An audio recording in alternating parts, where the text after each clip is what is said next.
Hey everyone, welcome to the PCS-Proof Podcast, where we're covering the vital things you need to know to thrive in every season of military life. I'm your host and milspouse fitness expert, Grace Barnick-Damazo, and I encourage you to join me each week as we dive deep into topics like fitness, wellness, and entrepreneurship as a military spouse so that you can maintain your own sense of identity and purpose, conquering every transition with strength and resilience. As we journey together, you can expect uplifting conversations and insights. We'll share some laughs, and you can count on me to keep it real so that together we can become truly PCS-proof. Now let's get into it.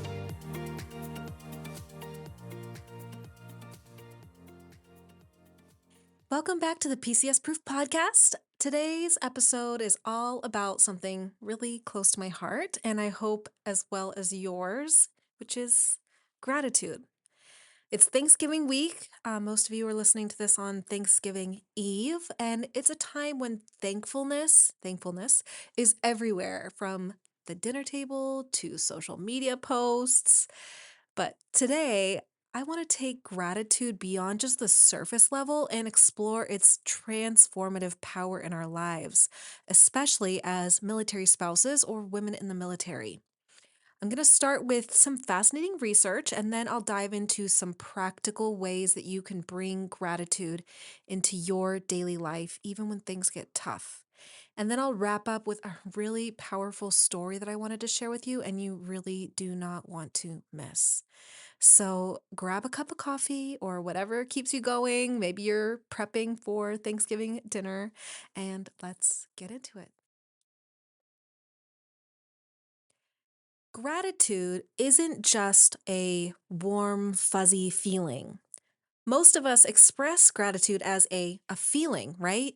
I feel gratitude for you, or I feel gratitude for this, or I'm so grateful I'm so grateful feeling that you XYZ, or I'm so grateful that XYZ, right? We express it as a feeling, something that we're feeling, but it's also a scientifically backed powerhouse that you can use to transform your mental health, your relationships, and even your physical well-being. It is truly a state of being.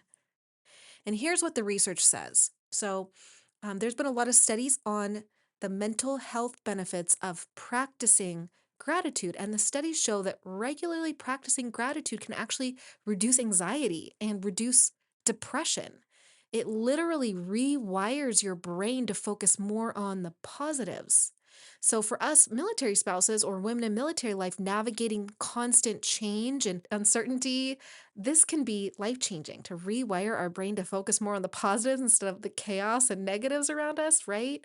And we talked about this a few episodes back when we were talking about mindset hacks, focusing on positives, and what you focus on really truly expands. We talked about this when we were discussing the Baader-Meinhof effect, or the Baader-Meinhof phenomenon. So what you focus on, what you pay attention to, will tend to replicate itself in our minds. What we focus on truly will expand. And gratitude has also been linked to better sleep, lower blood pressure, and even a stronger immune system. And all of these are so important, let's be honest, in a life where stress can run rampant. Stress levels are high in our lifestyle. We could all use a little help in the health department, right? And gratitude, the practice of gratitude, is a proven way to do that. Gratitude also helps us to improve our empathy for others, and it reduces aggression or aggressive tendencies. So whether it's with your partner or your kids or with the fellow military spouse who's your lifeline, or that fellow military spouse who maybe is not your lifeline but is just living rent-free in your head, saying thank you or expressing genuine gratitude for them helps to create deeper bonds and can help to maybe just create greater empathy for that other person in their situation, right? So that's all so important for our own well-being. And then another way that it can be really beneficial is that it actually helps us to become more resilient, which is, for me, is such a big thing when I talk about. This is a big one. So gratitude helps us and it can help you to bounce back from challenges. And let's face it, military life is full of those setbacks and challenges. So by practicing gratitude or having a gratitude practice, we can actually become more resilient. Now let's talk about specifics. How can gratitude, the practice of gratitude, fit into this unique life that we lead? I know that it can feel really, really tough to practice gratitude when military life keeps uprooting your life, separating you from your spouse or separating you from your family, especially during the holidays. It keeps throwing you a curveball and messing with your perfectly planned holiday travel. I know it's so hard to practice gratitude in those moments. But practicing gratitude doesn't mean that we have to like everything that's happening to us. Doesn't mean we have to like it, that we have to ignore the frustrations or repress our feelings of disappointment. Not at all. Practicing gratitude means that we're able to acknowledge those feelings, but also be able to look for the silver linings or see the positives that are happening alongside the crap, which is often overlooked, right? We often look at the negatives and we overlook the positives or the silver linings around it. So, practicing gratitude can help us to kind of pull ourselves outside of things and look at it from a more neutral perspective, right? Here are some examples. So, we can express gratitude for community. One of the best parts of military life is the built in community. When you take a moment to appreciate the friends who you may have just known for a few months, you may have just met them, who will drop everything to help you during a crisis. Or the seasoned spouse who mentored you through tough times and gave you a wizened perspective, maybe. We can be grateful for the growth that comes with this lifestyle. Let's be real, this life pushes us. Sometimes it feels like too much.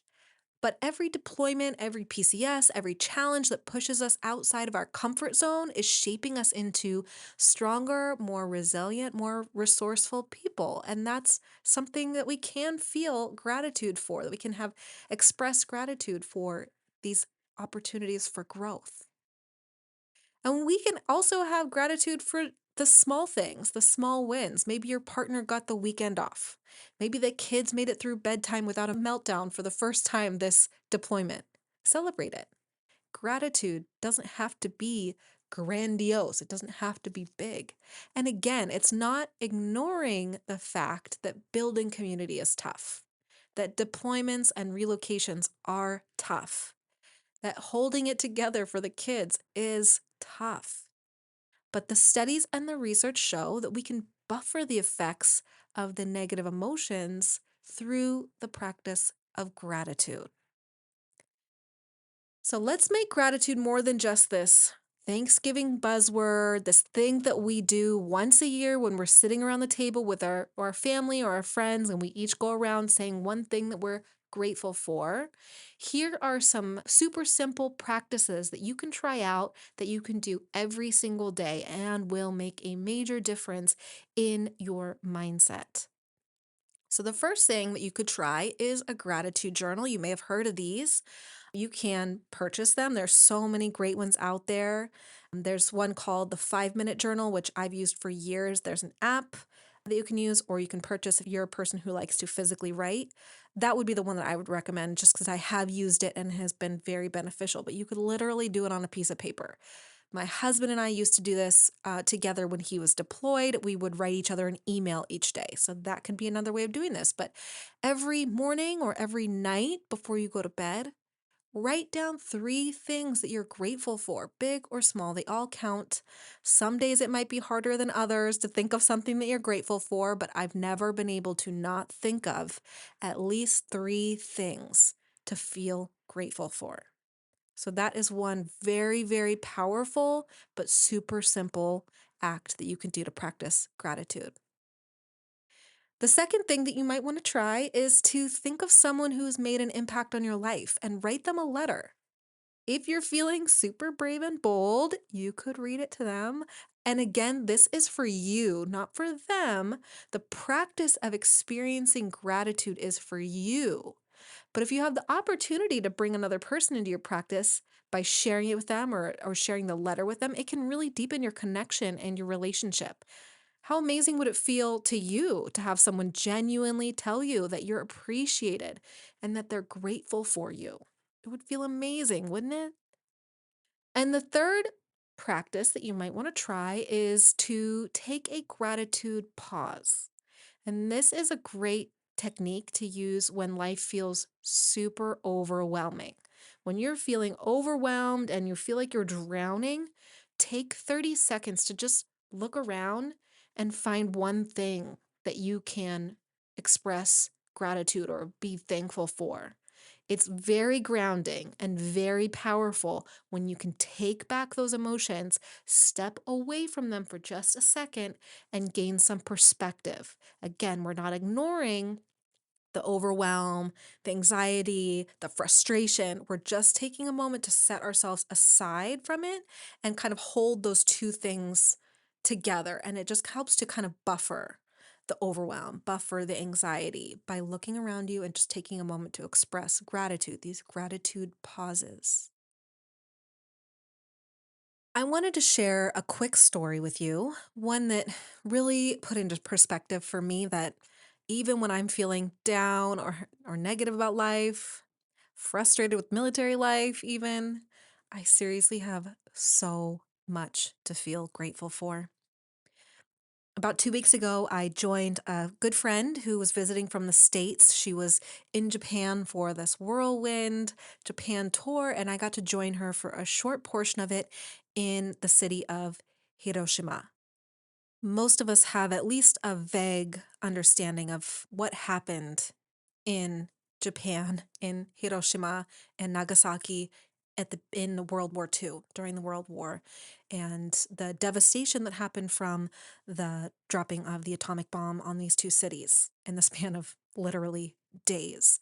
And if you ever have a chance to visit Japan, to visit Hiroshima, I highly, highly recommend taking an entire day and going to the museum, going to the Atomic Bomb Museum and going through the Peace Park. It was, for me, it was necessarily devastating. And I really don't mean to bring you down on Thanksgiving week and Thanksgiving Eve, but please take a moment to listen to this. And there is a reason for my slight negativity about this, or a slight sad story, because we really are so lucky. We really are.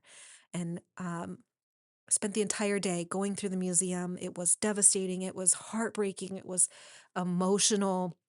Um, to be quite honest, as an American, I felt embarrassed for part of it. But I'm saying all of that, knowing that there's so much politics and there's so much more to the story. But I want to just say that the message that was really laid into us at the end of the museum, and this really beautiful museum and well laid out and so well curated, and the message wasn't this devastating thing happened, although it was massively devastating. Their story, their message that they were trying to share with us was, use us as a lesson that don't ever let this happen anywhere else in the world ever again. Let's find peace. Let's come together as a worldwide community for peace. And that is their message. There's one story that really impacted me. There's so many, and I bought a couple books and I'm reading through these stories because it really impacted me. But there's one story that really stood out from my time going through the museum and after, of this little girl. Her name is Sadako Sasaki, and she was only 2 when the bomb dropped. When she was there, she was only 2, and she grew most of her childhood with no apparent injuries or illness. She ran, she tried to play sports, and she seemed like she was going to grow to be a perfectly healthy young woman. But like most of the children, most of the people who were anywhere near the vicinity of the bomb drop zone, She ended up developing cancer years later. And during her time that she was in the hospital, she started folding these paper cranes in hopes it would help her to recover.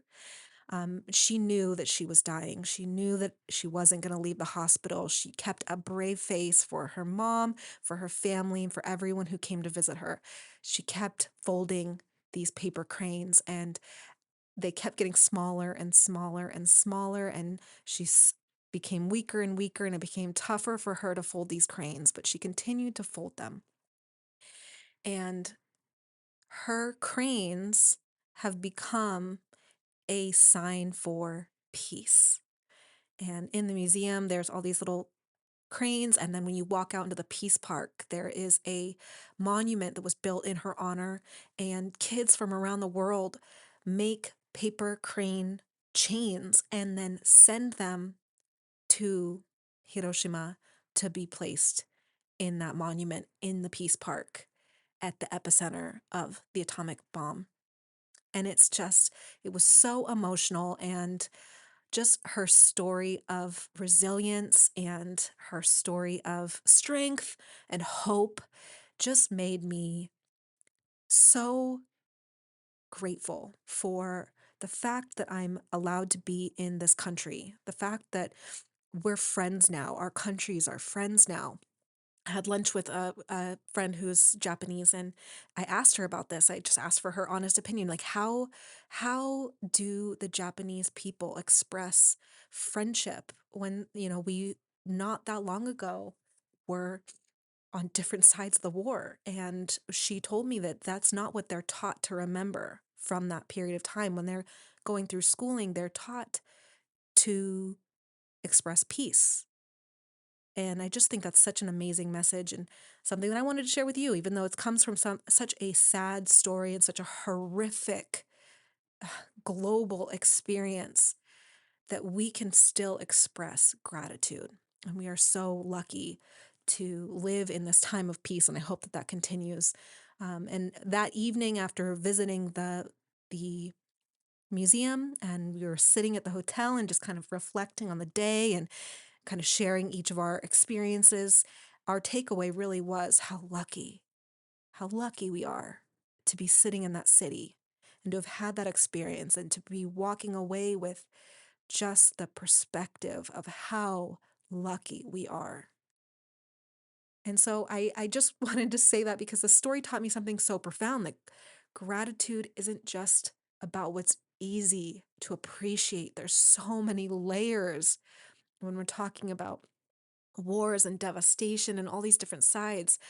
But gratitude is about finding beauty in what you have or what you can do, even in the middle of what's hard, just like Sadako Sasaki did. So, as we wrap up, I want to leave you with this thought that gratitude is a practice, not just a feeling. Gratitude is making those little paper cranes every day. It's a choice to make every day, even on the hard ones, especially on the hard ones. So, this Thanksgiving, I encourage you to take a moment, not just for the turkey and for the traditions, but for the life that you're building and the people you're surrounded by and the experiences that we get to have in this very complicated and unique lifestyle, and for the strength that you've found within yourself. Express gratitude today, tomorrow, the rest of this year, and hopefully the rest of your life. And I would challenge you to make time to practice this each day from now until New Year's and see what changes for you. And then I want you to come back to this episode and leave a comment below, or head over to our Instagram page and shoot me a PM at PCS-Proof Podcast and just let me know what changed for you. How do you feel? Do you feel any different now? So thank you for spending this time with me today. If you found value in this episode, please share it with a friend. If you liked my little candid story, I'm like try not to cry right now, but if you like that little bit more candid experience and all my flaws coming out, let me know that as well. I'd love to hear from you if you'd prefer to have more candid conversations in addition to the more structured episodes. But regardless, let's keep this gratitude ripple going all day, all Thanksgiving weekend, all December, and into the new year, into 2025. Speaking of which, it's the holidays. Things are getting a little busier over here in my little corner of the world. We have lots of events coming up and family coming to visit us in Japan, which is super exciting. So I'm still planning to put out new episodes in December. I'm still here for you, but I'm thinking that it might only be every other week. I just really want to savor every moment of this holiday season and wish for you to be able to do the same. If you're really missing these mental resets each week, however, we do have 30 episodes. I can barely believe it. 30 full episodes that you can listen to or re-listen to, no matter where you are in your health and fitness journey or what season of military life you're in. There are just a bunch of episodes for you to go back to and binge right now. And then we'll be right back to weekly episodes shortly after the new year. That's the game plan, at least. So I will meet you back here in 2 weeks. Until then, I am wishing you a wonderful Thanksgiving.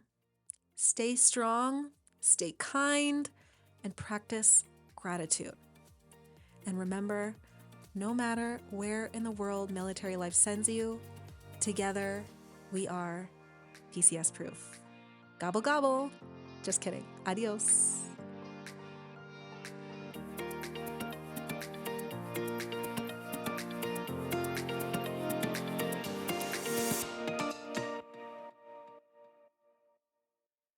And here is the legal language. This podcast is for informational purposes only and is not intended to replace professional advice. The views expressed in this podcast may not be those of the host or fitpathcoaching.com. Moreover, we are not responsible for any losses, damages, or liabilities that may arise from the use of this podcast.